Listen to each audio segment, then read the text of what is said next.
Halo Bapak Ibu dan teman-teman semua.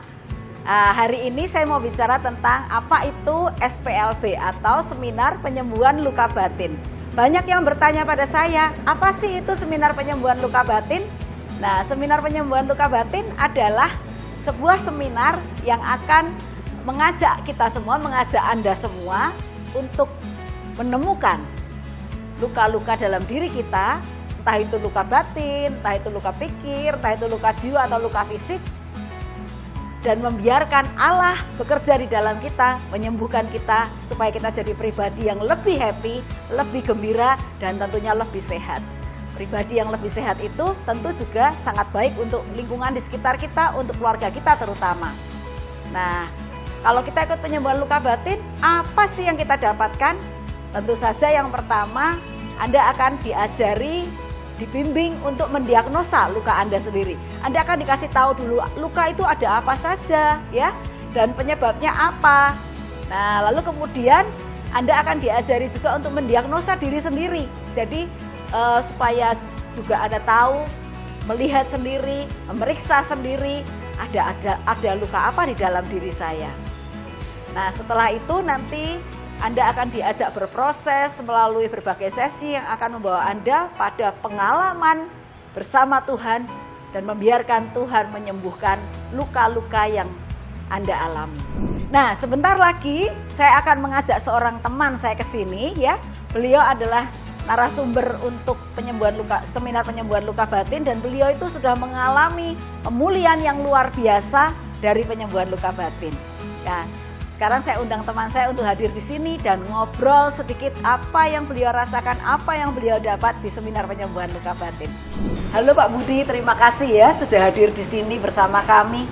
Boleh cerita sedikit Pak, pertama kali ikut penyembuhan luka batinnya kapan itu ya? Oh iya, saya ikut penyembuhan SPLB itu tahun 2015 itu di Jogja. Kebetulan saya punya luka batin itu sama mertua saya. Mertua saya itu ya boleh dikatakan saya luka batin sama mertua saya. Pikir saya setelah mengikuti SPLB itu sudah selesai, saya sudah tidak ada luka batin lagi kan gitu. Jadi saya mulai aktif berkegiatan di sebuah komunitas yang kira-kira ikut melayani SPLB juga. Nah, suatu saat saya sama ibu kalau nggak salah itu kami itu rombongan satu mobil itu untuk ke Purworejo untuk melayani SPLB di sana. Ya, saya ingat ya, kita pergi ke Purworejo baru pelayanan di sana ya, seminar penyembuhan luka batin di Purworejo. Iya, betul. Nah, setelah itu saya sampailah ke Purworejo itu pas kita kalau mau melayani kan kita selalu berdoa dulu. Lah begitu berdoa, saya tuh tidak menyangka, pikir saya tidak akan bagaimana lagi, tetapi Tuhan menjamah saya itu pas ketika lagi berdoa itu saya melihat bahwa ternyata selama itu saya salah. Luka batin saya itu bukan di mertua saya, tetapi justru sama ayah kandung saya. Kenapa saya bisa mengatakan saya berluka batin sama ayah kandung saya itu? Karena dalam doa tersebut itu saya melihat bahwa saya dilihatkan oleh Tuhan bahwa saya itu luka batinnya itu ketika lagi dalam kandungan orang tua saya. Dalam doa ya Pak? Kami lah dalam doa bersama. Sebelum melayani kan kita memang dibiasakan doa bersama. Ya, saya fokus dalam doa itu, saya langsung fokus Tuhan, saya mau melayani gini-gini. Terus langsung itu saya melihat bahwa seperti tayangan TV bahwa itu di dalam doa ya. Melihat sebuah sekolahan SD, ada seorang bapak-bapak yang jualan es dan dia lagi bercandaria dengan seorang waria. Saya tidak tahu itu siapa, tapi wajahnya itu mirip dengan ayah saya.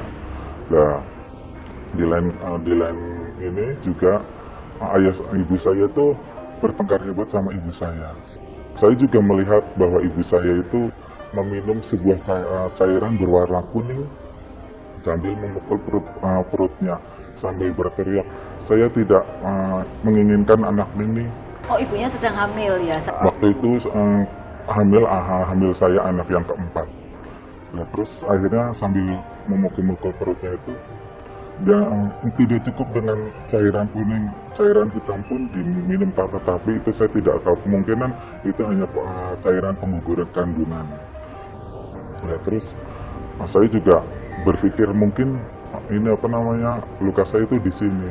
Ya, terus saya langsung diingatkan kembali ketika masa kecil saya bahwa saya pernah dibully mulai dari SD, yang dikatakan banci lah, apalah, karena saya kayak perempuan atau gimana. Lah, terus mulai dari situ juga perlakuan kakak saya, terutama kakak laki-laki saya itu, bahwa kalau memerintah sesuatu itu pasti langsung dengan kekerasan. Kalaupun tidak, pasti dia itu selalu marah dan selalu memukul.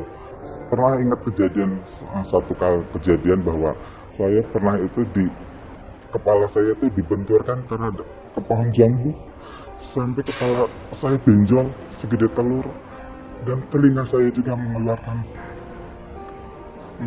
cairan berwarna kuning yang mungkin kalau orang-orang Jawa Barat itu mengatakan sebuah penyakit telinga, tetapi itu memang langsung keluar dari situ juga. Ibu saya cuma bisa teriak, kalau mama bunuh saja, lagian saya juga tidak menginginkan anak ini.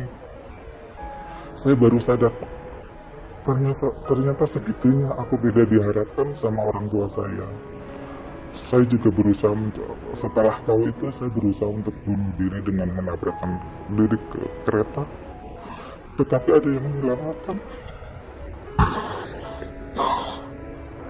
Lalu setelah Bapak dapat penglihatan itu, dalam doa melihat peristiwa itu, ya, Ibu mau menggugurkan kandungan, melihat Bapak tergoda dengan waria, bagaimana Bapak cross-check peristiwa itu, bahwa itu benar atau tidak yang didapat pada saat itu, pada saat penyembuhan luka batin itu?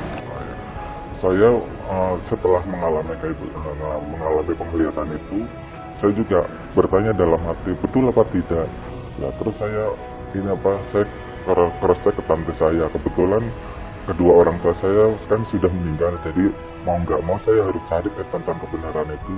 Saya cari ke tante saya, yaitu adiknya ayah saya. Nah, terus saya tanya sama tante saya, tante, apakah dulu saya itu kelahirannya tidak diinginkan? Tante, apakah dulu ayah pernah tergoda sama seseorang? Apakah saya juga dulu ibu pernah mencoba menggugurkan dengan minuman ramuan berwarna hitam dan kuning? Tante saya langsung menangis dan memeluk saya bahwa kamu tahu dari mana? Padahal itu sudah terkubur 50 tahun yang lalu. Ya, terus akhirnya tante saya tuh bertanya terus sambil menangis dan memeluk saya. Saya bilang, selama ini saya memang tidak tahu, tetapi saya ingin tahu penjelasannya bagaimana ceritanya. Tante saya mengatakan, apa yang kamu ceritakan itu benar 100% adanya. Tapi maafkanlah kakak saya, yaitu bapak ayahmu, ada gitu. Lalu kemudian Bapak pergi ke makam orang tua ya? Ya. Dan apa yang Bapak lakukan di sana? Kebetulan saya kan sudah tidak sekota dengan ayah dan ibu saya waktu itu. Nah, terus saya langsung pulang ke makam bapak ibu. Pak, Bu, saya memaafkan bapak ibu, walaupun peristiwa itu disembunyikan, tetapi karena saya saya melayani Tuhan, Tuhan menunjukkan kebenaran apa yang terjadi pada saya di masa lalu. Tetapi walaupun bagaimana, saya tetap menyayangi dan memaafkan bapak ibu, gitu. Nah, setelah saya memaafkan kedua orang tua saya dan kakak saya, kebetulan juga sudah meninggal juga, hati saya plong dan sudah tidak ada beban lagi. Puji Tuhan, apa yang tidak pernah terpikirkan sama kita ya Pak, bahwa dikira kita sudah sembuh, ternyata Tuhan masih mau bereskan sesuatu yang sangat besar. Terima kasih Pak Budi sudah bersedia hadir dan berbagi pengalaman yang saya tahu meskipun mungkin rasanya sulit untuk menceritakan kembali, tapi kiranya bisa jadi berkat buat banyak orang. Amin. Terima kasih. Ya. sudah bersedia bersama kami ngobrol di sini. Nah, Bapak Ibu dan teman-teman semua, Anda sudah dengar tadi kesaksian dari teman kita, sharing dari teman kita, narasumber yang sangat luar biasa ya. Dan sesuatu yang sepertinya mustahil berjalan bersama Tuhan itu menjadi mungkin. Tidak ada yang mustahil.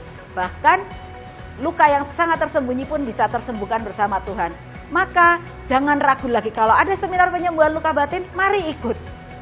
Bukan untuk panitia, bukan untuk kepentingan panitia ataupun pengajar, tapi untuk kepentingan diri Anda sendiri, supaya Anda, hidup Anda, hari-hari Anda bisa lebih happy dan bisa tertawa, dan tidak ada lagi beban yang membuat kita menjadi pribadi yang tidak bahagia. Salam, Tuhan memberkati Anda semua.